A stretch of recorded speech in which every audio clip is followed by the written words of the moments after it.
Dozens of police chiefs from across Massachusetts came together in Framingham today to rally against reform efforts going on now at the State House. Who's writing all this stuff? I don't know. It's like they took a bunch of garbage and threw it in one bill and tried to make some sense of it and seem to think that that is going to solve every problem in our country, and starting with police officers. We all know what that is. It's pandering. It's not right. He's actually talking about two bills, one of which the Senate passed last week, the other which unanimously cleared a House committee today, with a full vote scheduled Thursday. Both bills would ban chokeholds, limit the use of tear gas, and create a board to license all law enforcement officers, as well as a path to decertify officers for certain offenses. Both versions touch on so-called qualified immunity, which is the legal doctrine that effectively shields officers from being sued individually for excessive use of force in all but the most egregious cases. But is it enough? Legislators backing these bills are pushing to get something passed before formal legislative sessions end for the year on July 31st, though there is nothing stopping reps and senators from actually working an additional week or two. But the police chief said today that it's nowhere near enough time to get this done right, and accused lawmakers of trying to shut them out of the process. Many of us hold our departments and our officers to a very high standard. The legislation will not make us safer. We have some of the finest, most intelligent leaders in law enforcement standing behind me. We were left out. We were not consulted. We know how to do it right. The House and Senate bills are an expansion on one Governor Baker filed back in June, which police unions were consulted on, and calls for a licensing system, but did not touch the issue of qualified immunity. Joined now by State Representative Russell Holmes, a member of the Black and Latino Legislative Caucus, who worked with the governor on his bill and has long been pushing for police reforms. Representative, it's good to see you. Thanks for being here. Thanks for having me, Jim. So you've been working on police reform long before all of us heard of George Floyd or Chauvin, the man who killed him. We'll get into details in a second, but in terms of the big picture, the Senate bill that passed, the House bill that passed through a committee, do you feel real progress is being made, Representative? I do, and I feel that the basis for what the Black and Latino Caucus was asking for was satisfied in the House bill. And the chiefs, many of them, we've been in meeting with them for quite some time, and the things that they were most concerned about, we addressed. Now, qualified immunity, as you know, has come up in the last 3 weeks or so, and they're very angry about that, and they have much concern about it. And so that was even one of the conversations we had today as we continue to go through the process around qualified immunity. But the basics of the bill for what the chiefs and what the police officers have been asking for years is in this bill. But let's talk about qualified immunity for a couple of seconds. The Senate made some changes. Your bill seems to say only if a police officer is decertified, in that case will qualified immunity be revoked. But the decertification process, Representative, is from an administrative group that includes a representative appointed or at least recommended by a police union. Should they be deciding whether qualified immunity exists for a police officer? Well, they should be a part of the process. So what you heard them again angry about today is they feel that they're not part of the process. We believe that the board should be made up of people who have the experience to be able to make prudent decisions, but we also think that it should be made of civilians, and those civilians should also have a say in the conversation. So police chiefs, police officers, and civilians should be a part of the conversation. Well, let's stay on qualified immunity for a second. One of the things that sort of surprised me in the Senate bill, despite their changes, is they kept in place an indemnification provision in the law that allows local cities and towns to fully identify the public employee, a cop in this case, if he or she is found liable. To me, completely destroying the whole purpose of personal accountability. Is the provision about indemnification in the House bill as well? Well, no, because we've done it very different. But I want to talk about the Senate bill since you mentioned that. The reason for that is we know that the real lawsuit or the real funds are going to come from the city. If you were to remove that provision on the Senate side, you then would have it so that the city would not be able to make the types of funding or be able to make the contributions that we were expecting that would happen in a bad situation. And so they were trying to make a provision for the police officers so that still the citizens would still receive the types of funds that they thought they would expect them to get, but not go and do exactly what we've heard the concerns of police officers are or is, and that is they would then lose their house, their families would not have any of their property. And so it was a compromise to still be able to get folks the funds they needed, but then not go and take someone's house. Let's talk about another issue that I know matters a lot to you, and I think matters to virtually everybody in Massachusetts: transparency. Here's you and your comments on June 17th when you spoke at a press conference called by the governor.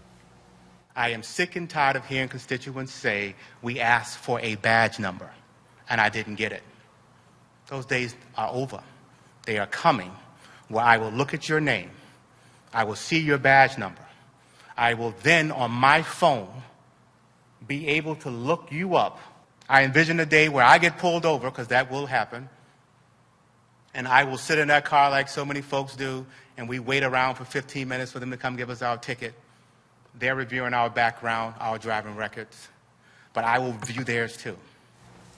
Well, the Senate bill, as we know, wouldn't allow you or me to do that. It doesn't make these things public. Will the House bill allow you to do what you said needs to be done? No, and that's why I have an amendment in, amendment number 80. Certainly the new commission has all of those capabilities, but it's not public facing. And so I have an amendment in that really says all the things that the commission could do, we want the public to be able to do. And Jim, this is not new. I actually was testing it for me as a financial planner. I actually tested it with, as you know, John Santiago is a doctor. He's one of the legislators. Yes. And then I have folks who are teachers who are legislators. And I happen to just go and say Massachusetts teacher lookup, Massachusetts doctor lookup. And it's something similar to what I'm asking for with the police. They, as you heard again today, Representative, what's the argument by the majority of your colleagues? Why are the people of Massachusetts not entitled to know if there have been complaints, sustained or otherwise, against the police officer? Why they work for us? Why aren't we entitled to know that? I know you agree. Why do your colleagues not agree? Well, I'm hoping over the next 2 days they will agree. And so I will be sending out a request for them to sign on to my amendment. And I will, of course, be asking for them to join me in having this sense of transparency. And we will see if the amendment passes or not. I'm a firm believer. Would you vote against the whole bill if that amendment didn't succeed? Well, I'm not going to negotiate against myself right now, Jim, but I'm going to say it is important to me to have that as a part of the bill. Russell Holmes, there was a piece in the Globe the other day that talked about how of citizens' complaints against police officers in Boston, only 11% are sustained by Internal Affairs, only 3% where there are allegations of excessive force. Is there anything in the House or Senate bill that would create greater balance there? I think both do, because when you think about it, we are moving the thought. So one of the things that we've heard from minority officers for years is that internal affairs and that process becomes one that who you know is very important as a part of the process. And so now we're saying if you have a complaint, you now take that to a separate independent board, which will then now evaluate the complaint and not having something done in internal affairs. Now, some folks feel that internal affairs has been fair for years. Clearly, we do not, and that's why we're leaning much more towards an independent board to have these reviews. Representative, in the Senate bill, there is language requiring that racial profiling data be collected in traffic stops. My understanding is it is not in the House bill. Why not? I think we're still getting to the point where the caucus had 4 things that we thought were most important. And now we're going to say, did we get to 4, which were post, as you know, what to do about use of force, what to do about structural racism, and what to do about a commission around civil service. We have those 4 things in the House bill, and literally today we had another discussion with the governor to try to figure out the things that he would have a challenge with as we move forward, and we're going to continue to have that conversation. Data gathering is obviously very important to the caucus, and we're going to debate that over the next couple of days. So we in the Commonwealth Magazine, it's most important to get the 4 first. I apologize. Commonwealth Magazine is reporting that two of the things you were asking the governor about was whether he would veto this legislation if it included driver's licenses for undocumented workers and if it included expungement language for juvenile offenders. Did you raise those issues, and what was his response? Yes, we raised those issues today. I can say his response was not very different than what we've heard in the past, but what was most important today is to have a discussion that was not what we heard in the press or what he heard from us in the press, but a candid discussion on both expungement, qualified immunity, and what to do about driver's license, so that we can see that we could come to a position that when he got to the bill, or when he received the bill, it would be one that he would sign. And so on all three issues, we heard his perspective, he heard ours, and now we're going to use the next couple of days to see if we can come to something that he would still sign. You know, we talked about... We played some sound from the police chiefs before. You know that there are also police unions that say, despite what you've said, they were excluded from the process.